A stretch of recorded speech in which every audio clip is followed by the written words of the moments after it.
One, two, three, go.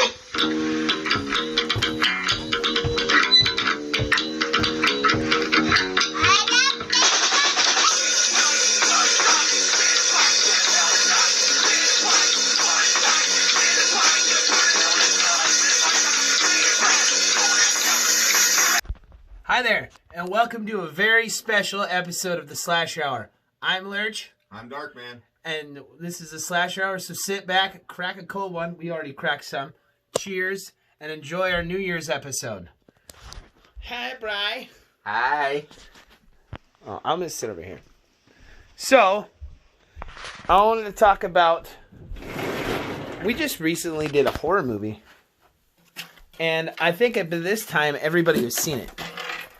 I want to know what got you... What did I say to you for you to agree to the movie? I don't know. You just asked. I didn't have to ask much. No. What did you when I asked you to be the guard in the movie? Did you look up any research or anything like that, or no? You just kind of just winged it. Yeah. Yep. I think your military background kind of helped out with some of your scenes as well. Oh, yeah. Because you... why don't you tell me how long you spent in the military? What branch? 9 years in the Marine Corps.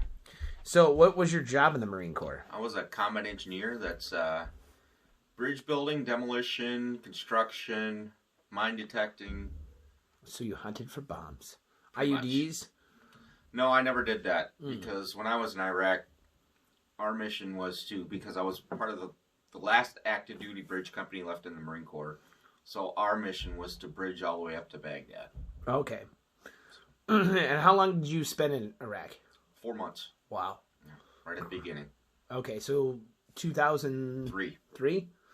I just graduated high school in 2002, so you're fucking old. Yeah. I was 28 at the time. Jesus! Okay, well that makes sense because I was 18 Yeah. then. I probably so. Because you're 10 years older than I am. Yeah. You old fuck. So, yeah. Are you excited that we are going to do a sequel? Are you excited to do part 2? Oh, yeah. Do you know the title of it? I saw the title. I can't remember the title. Cannibal Cafe. Okay. Yeah, and so we're going to be shooting the movie. I'm in the midst of writing up some stuff. It's kind of just jumbled in my mind. This will have to be more complex than the last one. So, yeah. So, thank you for, your cervix. And thank you for your service. and, yeah, thank you for being part of my movie. Happy New Year. Happy New Year. Yeah. So, I guess what we'll do is we'll kind of go around the room. How about I turn myself? Hello there.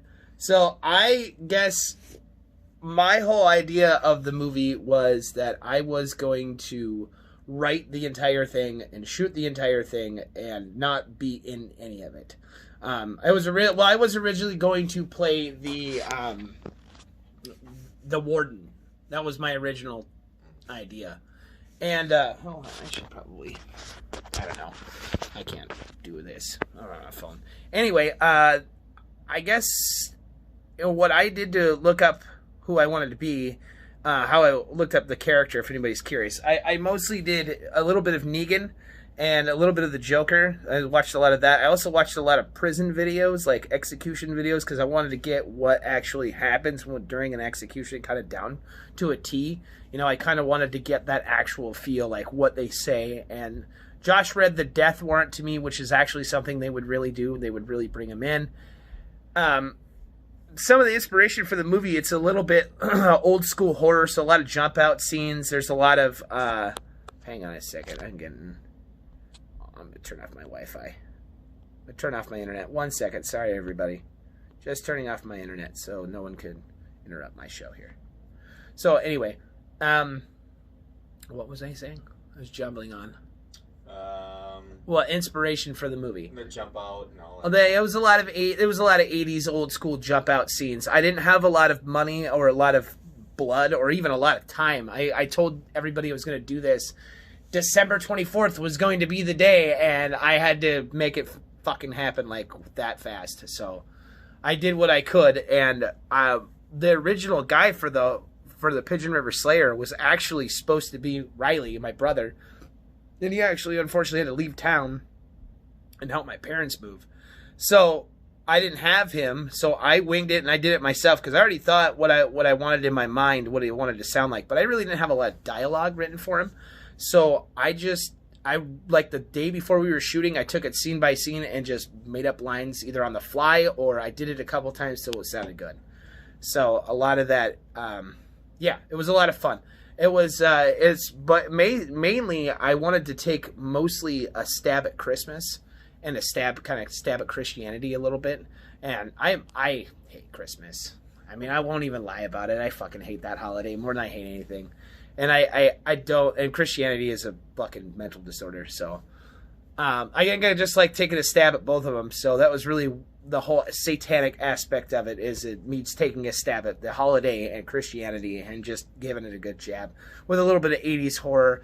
And I like the idea of like him escaping. That was taken a little bit from Halloween and other movies where, you know, Michael Myers, the original Michael Myers Halloween movie, he escapes, and that's kind of what I love that feel. Like those two fucking movies, Halloween 1 and 2, like those are like the best movies. You know, that's like the best two movies. You could actually like forget all of the other ones and just have the first two, and that could be like the entire franchise, and that would live in my mind forever because I love those two movies. Part 2 is my favorite, if anybody cares. So I guess that's all me rambling. I'm gonna go around and show you the some of the places where we shot. So this room right here obviously is my band room where we shot some of the movie. So the very first scene you'll see is Julie sitting exactly where Brian is. I obviously moved some of these posters. Well, I got this one for Christmas, and I got these two for Christmas, but I got this one early, and I got this one Christmas Day. So I didn't have those there. So that's where Brian is sitting. That's the very first shot of the movie you'll see is Julie sitting in that chair. So, and then if we were to switch angles and look around the room, you would notice that this is actually the execution room, and the electric chair is actually a chair that I got from a friend of mine. She had this custom made for me. Now, it's not very comfortable, but it's really awesome to look at. And then Negan wasn't there because I didn't find him. He was actually in a bunch of my stuff. So, yeah, this is my band room. Got drums and amplifiers, and a lot of the stuff isn't here. This is my song wall. Just a bunch of jumbled mess right now. And then, yeah. So, I guess we can go upstairs and show you some more stuff. Also, this is going to be a 2-part video, so we'll have one part where we'll do a couple interviews and do some inside shots where we shot all this movie on the inside. And then tomorrow we'll get up, hungover, and we'll get up and we'll go around, me and Darkman. We'll get up and we'll go around and we'll show you some of the town and where we shot some of the movie in the town. So, we'll go and show you some of the stuff upstairs. So, just ignore this room. This is a mess.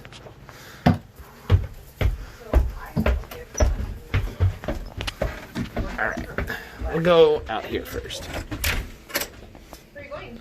Oh, we're walking around showing people. Look, there's Julie. She's the star of the movie. Hi. We're going to go around and show people where we shot our movie. We're doing the slasher hour. Say hi. Hi. Hi. That's fine. So, one of the points in the movie, I kill Julie. And actually, it's out here in my garage. So you'll notice that this part is a mess. Actually, the part where I killed Julie, where Brian is standing, I actually pushed her, and she winded up over there, and I had that block of wood sitting right there, and I hit a pumpkin with a baseball bat, and she sat over there and shot me with ketchup. Now, when she shot me with ketchup, that scene is about, I don't know, 20, 30 seconds longer, but I smelled like a Texas Roadhouse, and you can see the pumpkin, so I had to cut it down a little bit.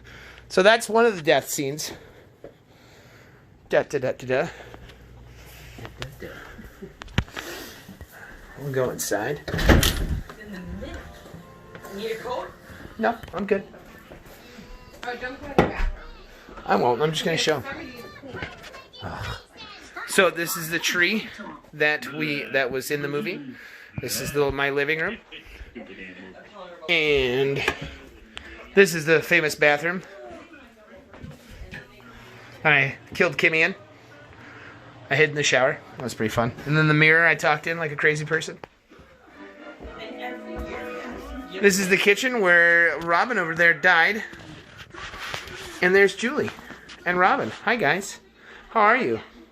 So, you guys wanted to do a little interview. So, what did I say to convince you to be part of the movie? Please.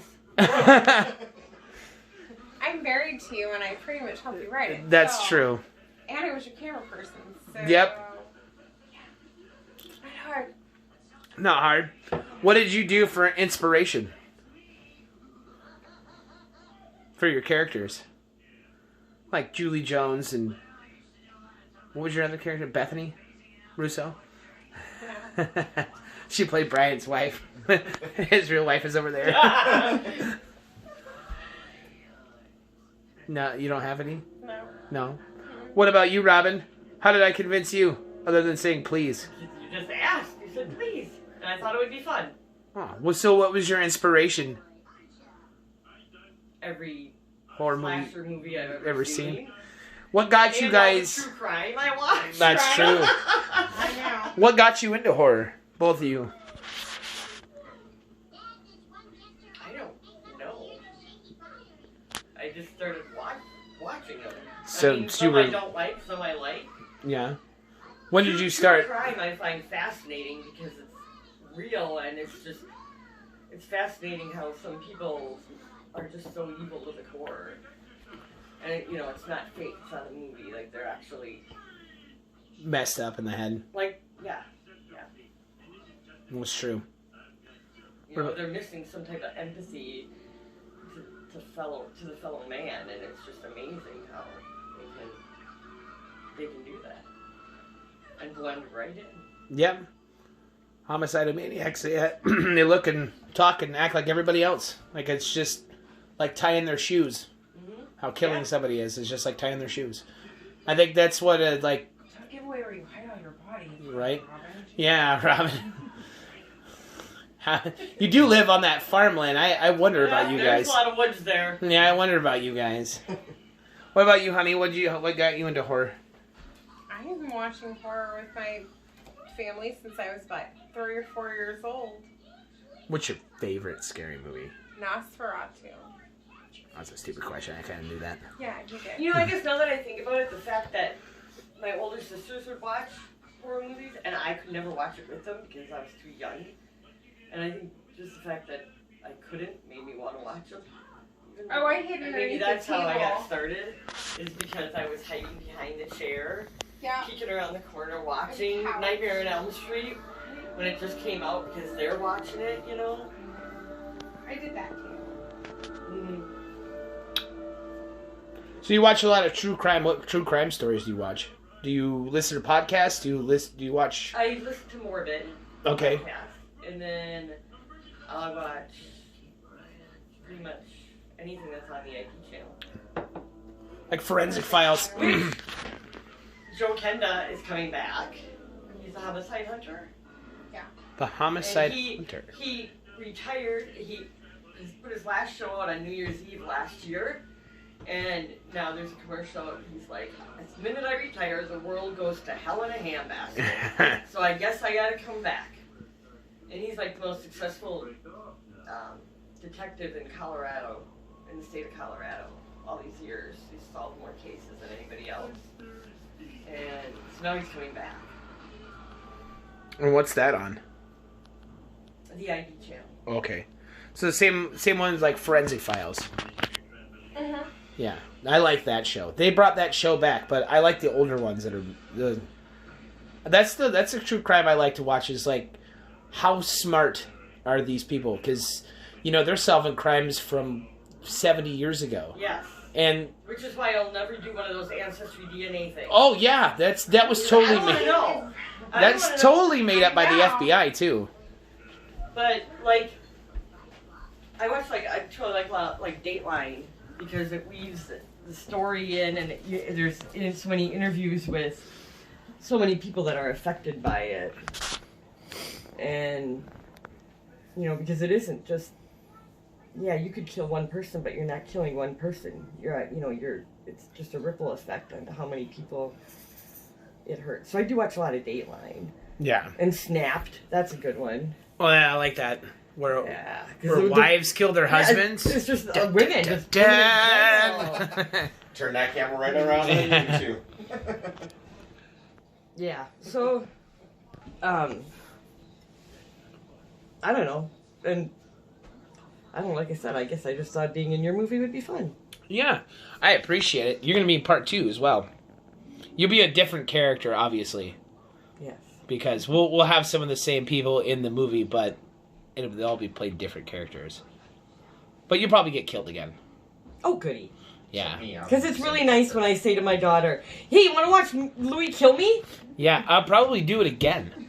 But this time I'll probably make it even more bloodier, because I think we find somebody that can do some latex. And FX work. Yeah, Cool. FX work. So I think we're gonna get them on the next movie, and then we're gonna make it super bloody. I mean, I want guts and gore and eyeballs hanging out of people's faces. It'll be freaking awesome. Well, thank you guys for being in my movie. Thank you guys for being on my show. Happy New Year. Happy New Year. And you can't drink tonight because you have to work? Yes. That sucks. But this asshole can drink all he wants. Hi, honey. Hi, darling. Hi, darling. Well, I think that's all, unless everybody else has got any fun stuff to say. No? You have nothing to add? Nothing? Nothing to add? And wallet. Oh. Oh my gosh, you guys are so gross. Oh, I thought that was hilarious. Okay. This is going on the internet, so. Did you hear that Samuel Little died yesterday? Who's Samuel Little? The most prolific serial Oh, yeah. killer of all time. He just died in California at the age of 80. He is tied to 93 murders Really? across the entire southeast, and all the way from like Florida all the way to Texas. He's only been convicted of 60. Oh, only. But he is tied, his DNA, and he has admitted to like 93 murders.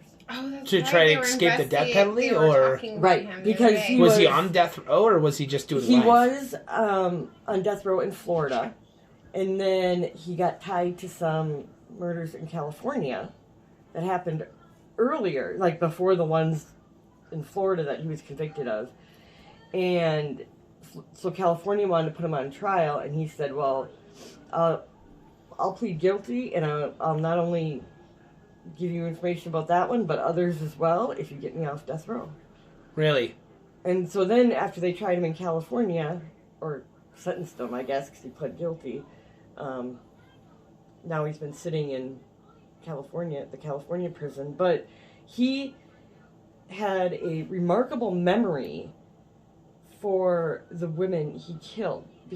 And part of it is he would sit in his jail cell and sketch their faces. That's creepy. And so when he was talking to the FBI, he's like, he brought out like a stack of pictures and said, okay, well, this girl, I did not know her name, but this was, April of 1979 in Tallahassee. And then they could go back and find her name through missing persons and stuff. Because he didn't remember all their names. But one of the FBI agents said he had the perfect hands for a strangler. Really?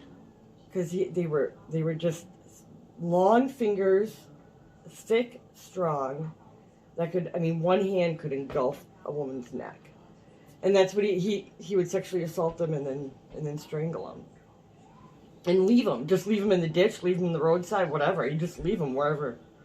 And they didn't catch him for how many years? They didn't catch them till, God, like, it's within the last 20 years that they finally were able to match DNA up on Really? and catch them. Who is this now? Samuel Little.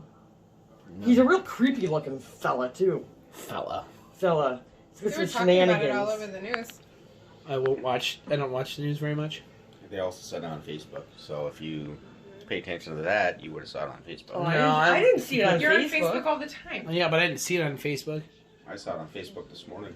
Yeah. See? And see, so those are some of his drawings. Oh, wow. Oh, he's a really good artist. He is, actually, surprisingly. But he's just this creepy looking fucker. Wow. And he died? Well, he died of just old age? I think he just died of old age. He Wow. wasn't in the best of health anyway when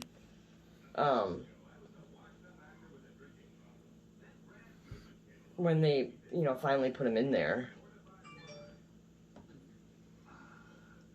Yeah, so he was Man of Crimes, 1970 to 2005, and then there's some through 2012 that they possibly could link him to. So he was apprehended 2012. Wow. Yep, he confessed to 93 murders. Do they think that he's done more than that? They don't know, because it's funny. It's like the agents that are working on the case were like, it's just like a rabbit hole. I mean, once you start realizing where he's lived, and they go back to that era and then say, oh, well, there's 3 missing women, Right. but no bodies, because after this long, they They would be decomposed or whatever. they haven't been found. So it's like, but yet he was there at that time that they went missing, and then there's some that, where they've last seen the woman get into a yellow pickup, and he drove a yellow pickup at the time, but they can't connect him to that. But like I said, the ones they can't connect him to, some of them he just admitted to anyway. Right. I mean, and he was just really matter of fact about it. I mean, he could have been discussing anything with those agents as he's showing them the pictures and oh, I remember this girl. Man, she was a feisty one. Or I remember her jewelry specifically, or I remember, like, there's one thing about every victim that stood out in his mind. All these years.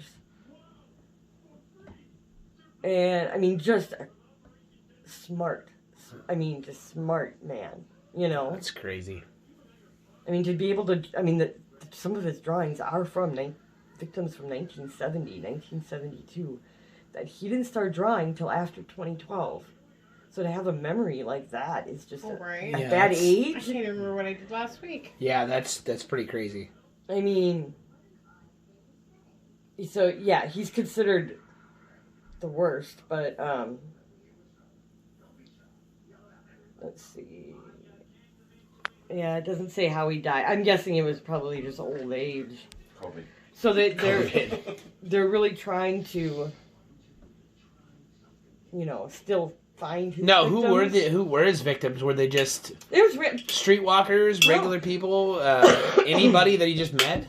They could be anybody. They could be some. Yeah, there were some high risk victims, like prostitutes and runaways and stuff like that. And then there were others that were just, he saw her walking from the grocery store to her car and decided he liked her, and that was it. And he just grabbed her and... I mean, they're just random. That's the thing, is they're so random. A couple of them he did have, I hate to say long-term relationships with, because I don't think he's capable of that, but like, there's a couple that traveled with him and was his companion for a couple weeks, and then he just snapped and killed him. Right. Creepy. That is weird. That's yeah, I mean, it's crazy to see or to think that people can do that. And that guy sounds like he just killed people like he was, like I said before, tying his shoes. Yeah. It was just a normal thing for So him. he would say, okay, in Jackson, Mississippi, I know I killed 4 people in that place. So he'd stay for a while, get a crappy job, and then murder a couple people, then move on. 1 in Cincinnati, 3 in Phoenix, 1 in Las Jeez. Vegas, and he just, like I said, it's a matter now of trying to continue to link up, especially the ones he confessed to that they haven't confirmed actually Right. were his. Okay. And the thing is he was arrested on a narcotics charge. That's what they busted him for? That's what they busted him for, a narcotics charge. And then got his DNA, because once he was in the system for that felony, got his DNA, and then all of a sudden his DNA started popping. It's all bing, bing, bing, Yeah, bing, bing. on all of these bodies. Alert, So alert. they never caught him as a murderer. That's how smart he was. Or that's how dumb the FBI are. Shh, I don't say that out loud. Oh, sorry. Watching. Yeah, watch away. Here. Take this for a minute. I gotta go check out that one. Keep Robin talking. She's the only person on this show that's ever talked this long.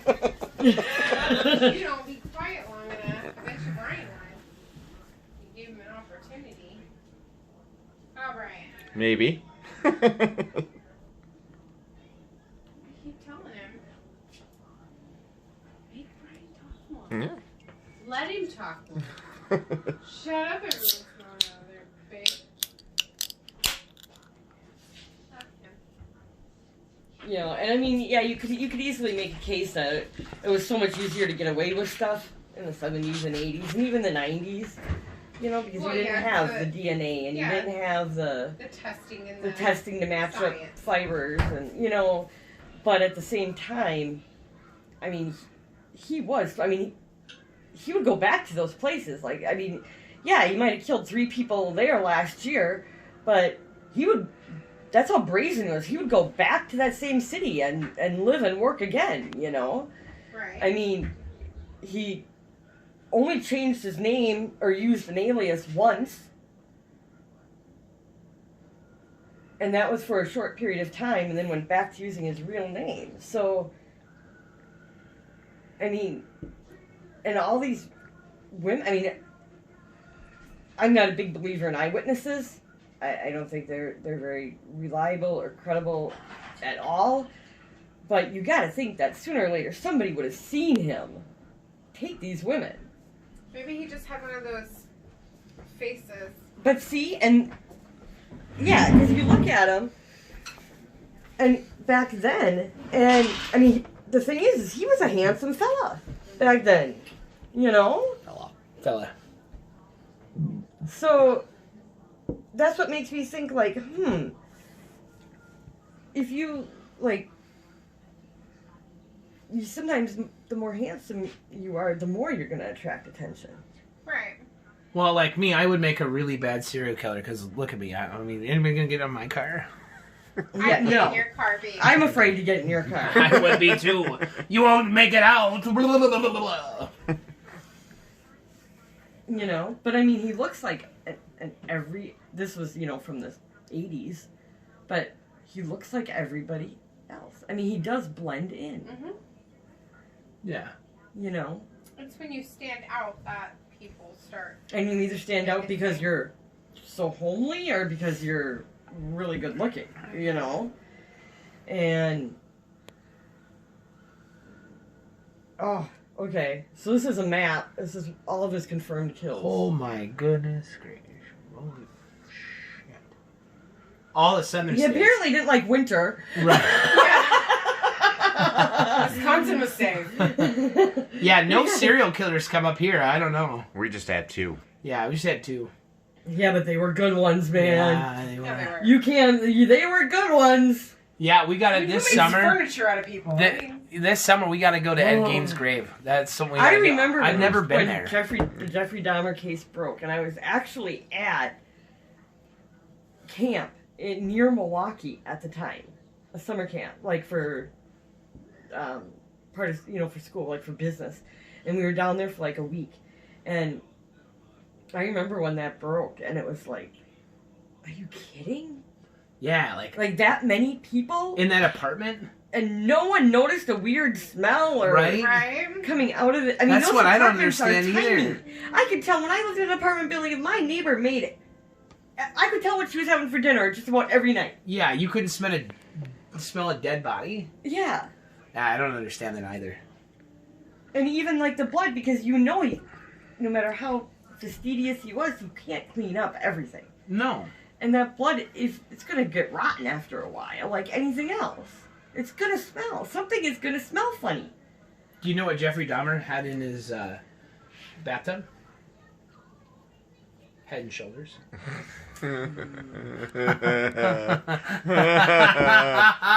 But out, bam! I'll That be here. sounds good. Yeah, we'll be here all week. Yeah, don't forget to tip your waitress. That was Yeah. funny. Laugh at my joke. Wisconsin has had more than 2 serial killers. Mm. More than likely. It's just that Ed Gein and Jeffrey Dahmer are the only 2 famous ones. They're 2 famous ones. Yeah. I don't know. There's been more serial killers. There has to be. Well, yeah. The Pigeon River Slayer. And there's the fact that so many are transient. That they're either truckers or they're Right. just nomads by nature. But I thought Wisconsin was home to. Look it up. You can look that up. Look it more up. than- Look it up. Damn it. I'm gonna go smoke. Who wants to come? Yeah, I'd like to. Yeah. Oh, my glasses on. Yeah? Yeah, I'd like to. That'd be great. Oh, Get yeah, your look at glasses. that. Walter Ellis. Edward Edwards. Edward Edwards. I'd kill too if I'd had that name, I think. Edward Edwards. Yeah, I would too. Who is Edward Edwards? Ooh, this So, is the Ed dog Gein. Are you juicing your drinks over there? Fuck yeah. Hey, don't I sit gotta it work up. tomorrow. You gotta work tomorrow? I said I don't got to Oh, work I was gonna say tomorrow. that sucks. Serial killer Joseph Why, Paul come Franklin. in. Joseph Paul Franklin was a racist killer responsible for 18 slayings. Here in Wisconsin? Yes, he. What year was Oh my that? God, he gunned down a biracial couple at Easttown Mall. That's in Green Bay. When Or was that? was in 1977. He went on a killing spree in the late 70s, early 80s, fueled by hatred of African American and Jewish people. What an a-hole. What did he get? Time? How much time did he get? Life? He wouldn't get the death penalty. He wouldn't do the death penalty here. No, he was actually sentenced to death in Missouri for shooting a synagogue member. Oh, okay. And he died at 63 by lethal injection in 2013 in Missouri. Okay. Oh yeah, they're big on that. See, there's him. Skinhead. Hey. Skinhead. He looks like me. What When an he was- a-hole. When he was arrested, he didn't have the bulb. Oh, let me see. Let me see what he looked like then. What a And nerd. then we have Dahmer, which we're all very familiar with. Yes. David Spanbauer. Grab me another beer. He was a paroled sex offender in Oshkosh. Admitted abducting 2 girls, assaulting and killing them Thank you. and dumping their bodies. He also confessed to a killing in Appleton of a woman in her home. And he was convicted in 1994 for 3 life sentences plus 405 years. Wow. And he died in 2002. You would have remembered that in Appleton in the early 90s? No. I mean, Walter I Ellis. hung out downtown. Was it you? No. Oh. Walter Ellis was convicted in 2011 of killing 7 between 1986 and 2007. All 7 were strangled. Only one was stabbed, though. And he eventually pleaded no contest. Eventually. Edward Edwards. Ooh, he's a winner! Ooh, handsome. He's the handsome. He was convicted in 2010 of killing 2 Wisconsin teenage sweethearts in 1980. Oh, I remember that. Well, I don't remember. I remember seeing a thing on that because it was unsolved for, like 30 years, you know. At the same time, he pled guilty to a double murder in Ohio. He would stab the women and strangle the men. Huh. That's odd. And then he eventually admitted to killing his foster... Oh my god, he eventually admitted to killing his foster son. Yeah, you're an asshole.